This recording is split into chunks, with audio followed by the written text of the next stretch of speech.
नमस्कार, किस्सा यूपी का में आपका स्वागत है। मैं हूं आपके साथ सोनाली। आज के किस्से में बात करेंगे चुनाव आयोग के नोटिस से बौखलाए अखिलेश यादव की। इलेक्शन कमीशन ऑफ इंडिया ने बीते दिनों समाजवादी पार्टी को एक नोटिस जारी किया था। ये नोटिस अखिलेश यादव के एक बयान के बाद जारी हुआ। सपा प्रमुख ने अपने इस बयान में कहा था कि हर विधानसभा सीट पर हमारे यादव और मुस्लिम समुदाय के करीब 20-20 हजार वोटरों को बीजेपी के साथ मिलकर चुनाव आयोग ने हटा दिया, जिसके बाद आयोग ने इस मामले में सपा से सबूत मांगे थे। अब सपा ने सबूत जुटाने के लिए एक बड़ा कदम उठाया है, तो आज इसी पर चर्चा करेंगे। चर्चा के लिए हमारे साथ स्टूडियो में मौजूद है कैपिटल टीवी के एग्जीक्यूटिव एडिटर राजीव जी। राजीव जी, बहुत बहुत स्वागत है आपका। धन्यवाद। राजीव जी, क्या अखिलेश यादव सबूत जुटा पाएंगे? देखिए, अखिलेश यादव अब बुरी तरह से फंस चुके हैं जी। क्योंकि ये चुनावी जो स्टंट इन लोगों ने खेला था विधानसभा चुनाव के पहले, ये चुनावी स्टंट अब उनके ऊपर उल्टा भारी पड़ रहा है जी। क्योंकि ये कोई राजनीतिक पार्टी के खिलाफ नहीं है, ये संवैधानिक संस्था के खिलाफ है और उसमें भी उस संस्था के खिलाफ है जो भारत के लिए रीढ़ का काम करती है। लोकतंत्र में सबसे बड़ी भूमिका चुनाव की होती है, जनता की होती है और उसी से सरकार बनती है। अब ऐसे में ये जो पूरी भूमिका निभाती है वो चुनाव आयोग निभाती है।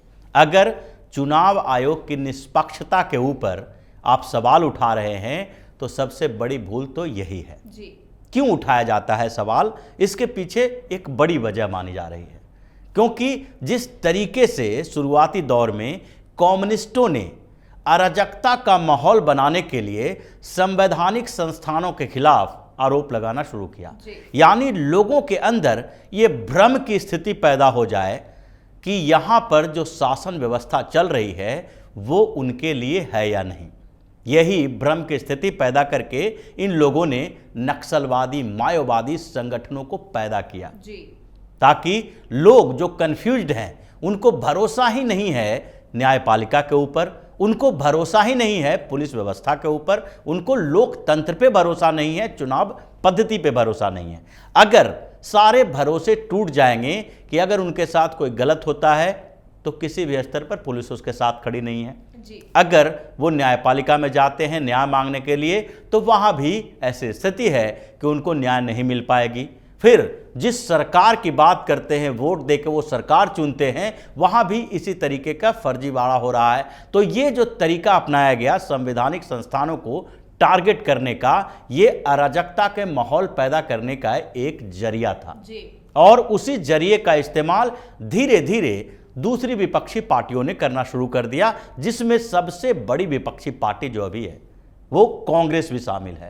कांग्रेस भी न्यायपालिका के ऊपर सवाल उठाने लगी, चुनाव आयोग के ऊपर सवाल उठाने लगी और धीरे धीरे कैग से लेकर सीबीआई, ईडी, केंद्रीय एजेंसियां सबको कटघरे में खड़ा कर दी कि किसी भी जगह पर निष्पक्षता है ही नहीं, तो लोगों का भरोसा ही इन संस्थानों पर से उठ जाए। ये लोकतंत्र के लिए खतरा है।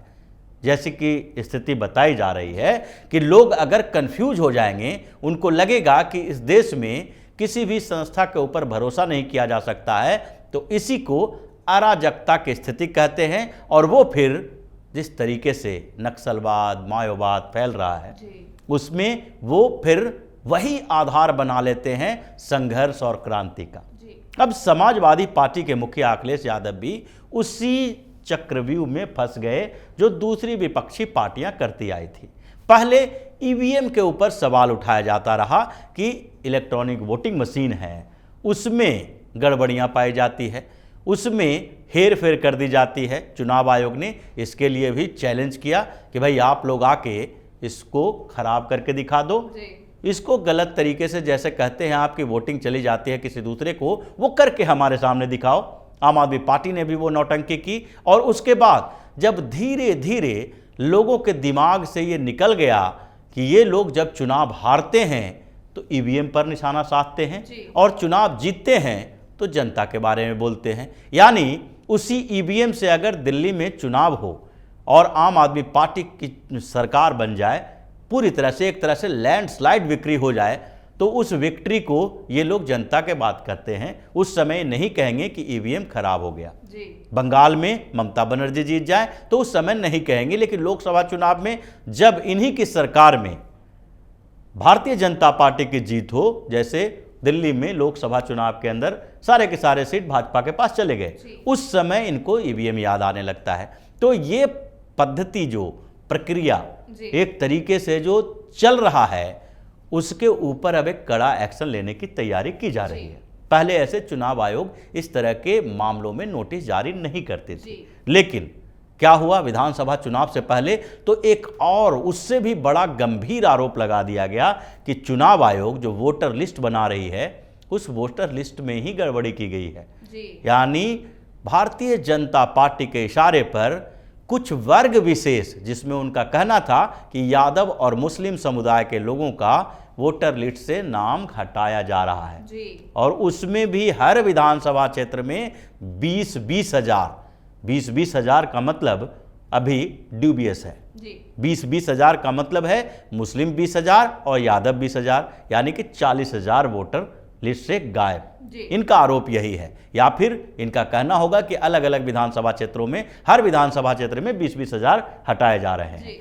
अब सबसे बड़ा सवाल तो यही उठता है कि क्या अखिलेश यादव ने ये तय कर लिया है कि जितने उत्तर प्रदेश के यादव हैं, वो उनके ऊपर इनका पेटेंट है, राइट्स है कि वो समाजवादी पार्टी को ही वोट देंगे। कोई भी यादव समाजवादी पार्टी के अलावा किसी और को वोट नहीं दे सकती। ये जो नहीं दे सकते हैं तो उस पर कहा जाएगा। या फिर दूसरे स्तर पर, क्या उत्तर प्रदेश के मुसलमान सिर्फ और सिर्फ समाजवादी पार्टी को वोट देता है?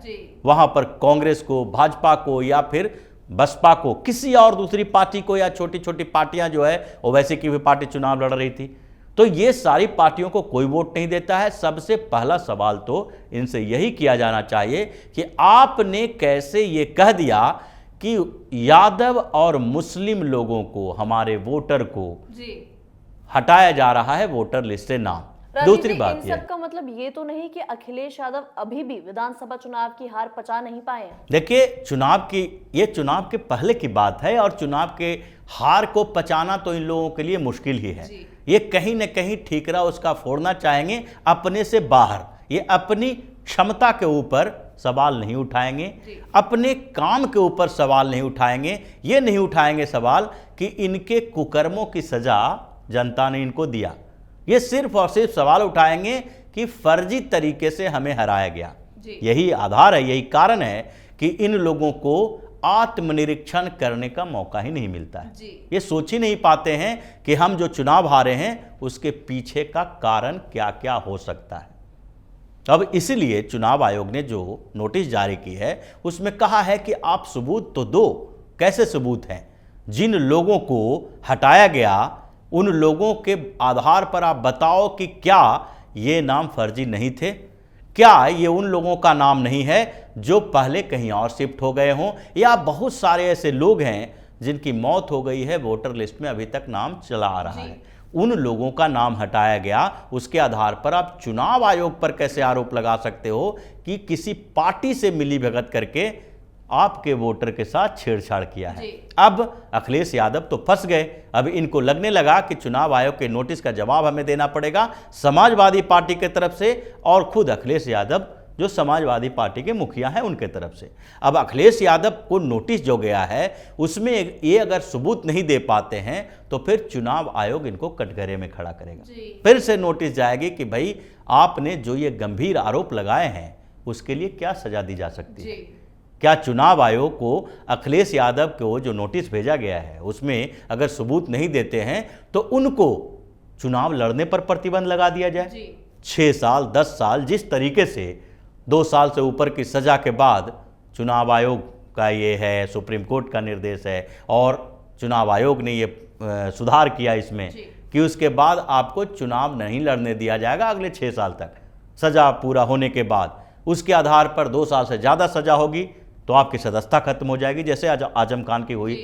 इनके साथ भी सिर्फ सजा की बात नहीं है, चुनाव आयोग को यह एक्शन लेना चाहिए कि जो इस बॉडी के ऊपर इतना गंभीर आरोप लगाया है, लोगों को भ्रमित किया है, उसके चुनाव लड़ने पर प्रतिबंध लगाया जाना चाहिए और विधानसभा सीट जो करहल से वो चुनाव जीत के आए हैं उनकी सदस्यता भी रद्द करनी चाहिए अगर ये सबूत नहीं देंगे तो। इसके लिए वो पूरी तरह से एक्टिव हो गए। अपने सारे जिला स्तरीय नेता, विधानसभा स्तर के नेता जो विधायक जीते हुए हैं उन लोगों को भी हर जगह पर लेटर भेजा गया। लेटर में कहा गया कि भाई आप सबूत जुटाओ। जब उन्हीं को सबूत जुटाना था तो अखिलेश यादव मंच पर चढ़ के क्यों बोल दिए? अगर इनके पास सबूत है ही नहीं, अब जो लेटर जारी किया गया है इसका मतलब तो यही है कि जिस समय इन्होंने बोला था उस समय इनके पास कोई सबूत नहीं था। अगर सबूत पहले से है तो फिर चुनाव आयोग ने नोटिस जारी किया, उसके बाद आप सबूत लेकर पहुंच जाओ। अब आप सबूत जुटाने की बात कर रहे हो जबकि 10 नवंबर तक आपको रिपोर्ट देना है, सबूत देना है। अब आप बार बार मांग करोगे इस बात के लिए कि हमने ये जारी कर दिया है, अलग अलग जगहों से सबूत दिए जा रहे हैं, तो इसका मतलब साफ है कि अखिलेश यादव ने जो स्टेटमेंट दिया था वो स्टेटमेंट देने से पहले उन्होंने एक बार भी कोई सबूत के बारे में उनको जानकारी नहीं मिली। ये फर्जी तरीके से, जिस तरीके से व्हाट्सएप पर कुछ र्यूमर्स चल जाते हैं, फेक न्यूज़ चल जाते हैं, वो आधार उसको बना के चुनाव आयोग जैसी संस्था के ऊपर, संवैधानिक ताकत है उसके अंदर, अगर लोकतंत्र में चुनाव आयोग के ऊपर विश्वसनीयता खत्म हो गई तो चुनाव ही बेकार है, फिर चुनाव कराने की जरूरत ही नहीं है। तो ऐसे स्थिति में चुनाव आयोग एक कड़ा एक्शन लेने वाला है। अगर ये सबूत नहीं देंगे तो इनके खिलाफ एक्शन हो सकता है, चुनाव लड़ने पर भी कुछ समय के लिए प्रतिबंध लग सकता है, समाजवादी पार्टी के ऊपर भी कुछ जुर्माना प्रतिबंध लगाया जा सकता है। जिस तरीके के ये बार बार अगर कड़े एक्शन नहीं लिए गए तो हर पार्टियां ऐसा ही करेगी जैसा कर रही है, और उसके बाद लोगों के दिमाग में जो कन्फ्यूजन पैदा होगा वो तो अराजक स्थिति की तरफ ले जाता है।